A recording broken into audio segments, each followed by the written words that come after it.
හරි එතකොට අපි ඔන්න අපේ කෙටි ප්‍රශ්න පත්‍ර වැඩසටහන යටතේ ඉස්සෙල්ලාම කතා කරන්න හදන්නේ අපි දැන් කෙටි ප්‍රශ්න කතා කරගෙන එනවා යාන්ත්‍ර විද්‍යාව වලට වැදගත්ම එකකයක් වන යාන්ත්‍ර විද්‍යාවේ චලිතය කොටස. චලිතය කොටසේ තමයි චලිතය කොටසේ කෙටි ප්‍රශ්න ටික තමයි අපි කතා කරගෙන යන්නේ. එතකොට දැන් ඉස්සෙල්ලාම මම ගන්නවා ඔයාලට මම ඩිස්ක්‍රිප්ෂන් එකේ දාලා තියෙනවා ඔයාලට කෙටි ප්‍රශ්න මොකක්ද කියලා. 1980 යාන්ත්‍ර විද්‍යාව විදිහට ඇවිල්ලා තියෙනවා 12 වෙනි කෙටි ප්‍රශ්නේ. එතකොට 12 වෙනි කෙටි ප්‍රශ්නේ තමයි අද අපි කතා කරන්න හදන්නේ. එතකොට බලා ගන්න මොකද්ද කියන්නේ බලමු. නිශ්චලව පවතින වස්තුවක් නිදහසේ පහළට වැටීමට පටන් ගනී. එයා පල්ලෙහාට කියන්නේ සිරස් චලිතයක් නේ. සිරස් අතර සිද්ධ වෙන චලිතයක් ගැන වගේ කතාව තියෙන්නේ. පහළට වැටීමට පටන් ගනී. තප්පර 4කට පසු එම වස්තුවේ වේගය සහ 4 වෙනි තප්පරය තුල එම වස්තුව ගමන් කළ දුර පිළිවෙලින් කියලා උත්තර ටික දීලා තියෙනවා. එතකොට එතන යාලා කියන විදිහට සිරස් චලිතයක් තියෙනනේ. මම අද ගන්න චුටි රූපයක් වස්තුවක් තියෙනවලු. හරිද? එතකොට මෙයා පටන් ගන්නවා කියන්නේ මේ බලන්න නිශ්චලව පවතින වස්තුවක්. ඒ කියන්නේ ආරම්භක ප්‍රවේගය බිඳුවෙන් පටන් ගන්න. නිශ්චලයි කියන්නේ වස්තුවක් නිශ්චලව පටන් ගන්නවා කියන්නේ ආරම්භක ප්‍රවේගය බිඳුව. හරි u බිඳුවයි. ඔයාලා දන්නවා u බිඳුවයි. වස්තුවක් පහළට වැටෙනවලු. පහළට වැටෙනවා කියලා කියන්නේ. එතකොට අපි දන්නවා වැටෙනවා කියන්නේ අනිවාර්යෙන් එයා යන්නේ මොකෙන්ද? ගුරුත්වජ ත්වරණයෙන්නේ.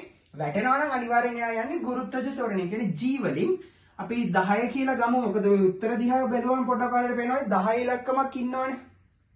9.8 නෙවෙයි 10 කියලා ගමු. හේතුව උත්තර ටික දිහා චුට්ටක් බලන්න ඕනේ. නිකන් මේක අර සුළු කරගෙන යන උත්තරයක් නෙවෙයි තියෙන්නේ. උත්තර ටික දිහා බලලා තමයි අපිට උත්තරයක් ගන්න වෙන්නේ. ඒක නිසා 10 කියලා ගමු. g 10යි ms ඍණ 2. ඔන්න g ගියාගේ. එතකොට ආරම්භක ප්‍රවේගයේ බිඳුවයි g 10 කියලා ගන්න වෙනවා. සමහරට ඒ දවස්වල පේපර් එකේ දෙන්නත් ඇති g 10 ගන්න කියලා. මේක ගොඩක් පරණ පේපර් ගන්න 1980 නේ. හරි. එතකොට කියනවා පහළට වැඩිවීමට පටන් ගනී. තප්පර 4කට පසු එම වස්තුවේ වේගය. එයා තප්පර 4ක් ගියාට පස්සේ එතකොට කාලය බිඳුවෙන් පටන් ගත්තා. අපි හිතමු තප්පර 4ක් ගියාට පස්සේ එයා මෙතන ඉඳලා මෙන්න මේ වගේ තැනකට ඇවිල්ලා කියලා. එතකොට මෙතනදී එද්දි කාලය සමානයි තප්පර 4. හරිද?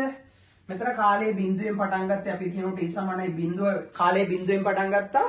තප්පර 4ක් ගියාට පස්සේ එයා යම් කිසි තැනකට ඇවිල්ලා තියෙනවා. හරි? එතකොට තප්පර 4කට පස්සේ එයාගේ වේගය මොකක්ද කියලා අහන්නේ. v කියලා කියමු. ආන් එක තමයි අහන්නේ. එතකොට ඔයාලට පේනවා මෙච්චරයි අපිට දීලා තියෙන්නේ. මෙන්න මේ භෞතික රාශි ටික විතරයි දීලා තියෙන්නේ. මොනවාද? මේ පටන් ගත්ත තැන ඉඳලා අවසාන තැන. කියන අපේ කියන චලිතයේ හැටියට අවසන් වෙන්න තියෙන තැනට කාලය දීලා තියෙනවා. තප්පර 4. එතකොට t දන්නවා. u ආරම්භක ප්‍රවේගයේ බිඳුවයි කියලා කියනවා. ත්වරණය දන්නවා.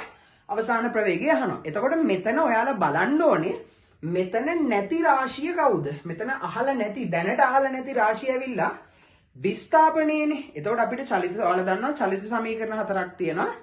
චලිත සමීකරණ 4න් විස්ථාපනයේ නැති සමීකරණය තමයි මෙතෙන්ට දාගන්න තරමට ලේසි.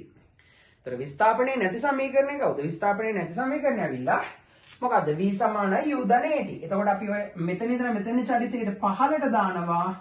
පහළ දිශාවට දාමු. පහළ දිශාව ධන දිශාව විදිහට සලකලා v සමානයි u ධන at කියන සමීකරණය දාමු. හරි?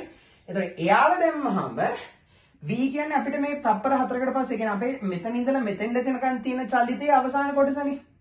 එතකොට v තමයි අහන්නේ. v අහනවා u ආරම්භක ප්‍රවේගයේ බිඳුවයි ධන ඒ ත්වරණය 10යි වාරයක් කාලය මෙතන ඉඳලා මෙතෙන්ට තප්පර 4. මේක 40යි කියලා ගන්න එපා.